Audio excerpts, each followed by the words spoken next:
بسم اللہ الرحمن الرحیم۔ حضور صلی اللہ علیہ وسلم کی حدیث ہے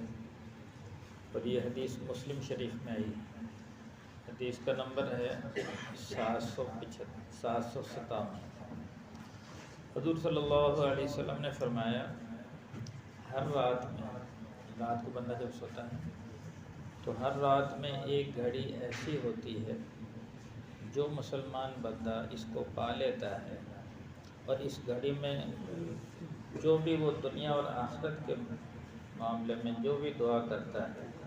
اللہ سے جو بھی خیر کا سوال کرتا ہے، تو اللہ تعالیٰ اسے وہ بھلائی اور خیر عطا فرما دیتے ہیں۔ اور یہ گھڑی ہر رات میں ہوتی ہے، یعنی حضور صلی اللہ علیہ وسلم کا ارشاد ہے کہ ہر رات میں ایک گھڑی ایسی ہوتی ہے، اس گھڑی میں بندہ اپنے دنیا اور آخرت کے بارے میں جو بھلائی اور خیر مانگتا ہے تو اللہ تعالیٰ اس کو پورا فرما دیتے ہیں۔ اس لیے میرے بھائیوں، ایک حدیث میں ہے، جو رات کو آدمی باوضو سوئے، اگر موت آ جائے تو وہ شہداء میں اٹھایا جاتا ہے۔ اور اسی طرح فرمایا کہ جو رات کو سوتے وقت کلمہ پڑھ لے، تو حدیث میں من کان آخر کلامہ لا الہ الا اللہ دخل الجنہ، سوتے وقت نا کلمہ پڑھ کے سو جائے۔ اب آخری کلام ظاہر اس کا کلمہ ہے، اگر موت آ گئی تو سیدھا جنت میں داخل ہو جائے گا۔ چھوٹے چھوٹے اعمال ہیں لیکن بڑی بخشش کا ذریعہ ہے۔ ایسی حدیث میں ہے، جو شخص رات کو سوتے وقت یہ دعا پڑھ لے، رضیت باللہ ربا وبالاسلام دینا وبمحمد نبیا، یہ پڑھ کے سو جائے،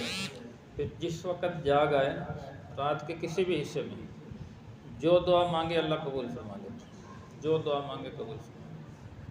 اور ایک حدیث میں ہے، جو یہ دعا پڑھ لے، استغفر اللہ الذی لا الہ الا هو الحی القیوم واتوب الیہ، 3 دفعہ پڑھ لے، یہ استغفار ہے،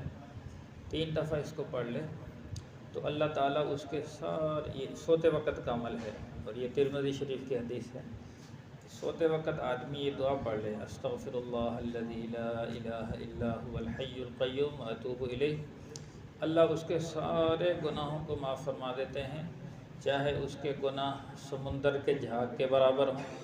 یا ریت کے ذرات کے برابر ہوں، یا یعنی دنیا کے، بلکہ سمندر کے قطروں کے برابر ہوں، اللہ سارے ہی گناہوں کو معاف فرما دیتے ہیں۔ چھوٹے چھوٹے اعمال ہیں، بندہ یہ کر لے، کیونکہ جیسے دن عبادت ہے ایسے رات کی عبادت ہے۔ رات کی عبادت کہ ہم حضور صلی اللہ علیہ وسلم کے سنت طریقے پر سو جائیں، ہماری ساری رات عبادت میں لکھا جائے۔ سونے کی دعا ہے، اللہم بسمک اموت و احیا، دائیں کروٹ پہ سو جائے آدمی، یہ دعا پڑھ کے سو جائے، عبادت میں لکھا جاتا ہے۔ حدیث میں ہے، جو عشاء کی نماز جماعت سے پڑھ لے اور فجر کی نماز جماعت سے پڑھ لے، اس کی ساری رات عبادت میں لکھا جاتا ہے۔ فرمایا عشاء کی نماز جماعت سے پڑھ کر سوئے تو آدھی رات عبادت کا ثواب ہے، فجر کی نماز بھی جماعت سے پڑھ لے تو پوری رات عبادت کا ثواب ہے۔ اور روایت میں ہے، آدمی تہجد کی نیت کر کے سو جائے کہ میں نے تہجد پڑھنی ہے، اگر جاگ نہ بھی آئے تہجد کا ثواب مل جائے۔ تو اللہ تعالیٰ تو بہانے ڈھونڈتے ہیں، صرف کمی ہماری طرف سے ہے۔ اس لیے میرے بھائیو، رات کو تھوڑی سی مشقت ہے، آدمی اعمال کر کے سوئے تو رات کے جو اعمال ہیں تو یہ مفت میں عبادت ہے، یعنی نیند بھی پوری ہو جائے اور اللہ کی حفاظت میں آ جاتے ہیں۔ ایسے ہی حدیث میں جب بندہ رات کو آیت الکرسی پڑھ لے، اس کی بھی حفاظت، اس کے گھر کی حفاظت، اس کے سارے گھر والوں کی حفاظت، اس گھر میں شیاطین اور جنات نہیں آ سکتے۔ ایسی حدیث میں جب آدمی رات کو اپنے گھر میں داخل ہو، جب کنڈی لگائے تو بسم اللہ پڑھ لے، بسم اللہ الرحمن الرحیم، تو فرمایا کہ وہ جنات اور شیاطین اعلان کرتے ہیں کہ بھی آج اس گھر میں ہمارا داخلہ ممنوع ہے، آج ہم اس گھر میں داخل نہیں ہیں۔ اور کھانا کھاتے وقت بھی بسم اللہ پڑھ لے تو شیطان اپنے دوسرے شتونگڑوں کو اعلان کرتا ہے، آج یہاں لا قیام لکم ولا طعام لکم، آج تمہارا نہ یہاں قیام ہے نہ طعام ہے، کوئی اور گھر تلاش کرو جنہوں نے بسم اللہ نہ پڑھی ہو۔ اور جو گھر والے گھر میں داخل ہوتے وقت بسم اللہ نہ پڑھیں، کنڈی لگاتے وقت بسم اللہ نہ پڑھیں، کھانا کھاتے وقت بھی بسم اللہ نہ پڑھیں، تو پھر شیطان اپنے دوسرے چھوٹے شیاطین سے کہتا ہے ہلمو ہلمو، آ جاؤ، آج تمہارا یہاں قیام بھی ہے اور طعام بھی ہے، آج ساری رات ہمارے یہاں قیام ہے اور کھانا بھی یہیں ہے، تو وہ ہمارے کھانے میں بھی شریک ہو جاتے ہیں، اور رات کو وہاں ظاہر ہے جب شیاطین نے شرارتی کرنا، جیسے کہتے ہیں نا ہمارے بچے ڈرتے ہیں، ہم ڈرتے ہیں، ڈرامے خواب آتے ہیں، یہ ہے، تو یہ مسائل سارے ہیں کہ ہم اعمال نہیں کرتے، اعمال کر کے سوئیں گے تو ہمارے گھر کی بھی حفاظت، بچوں کی حفاظت، اس لیے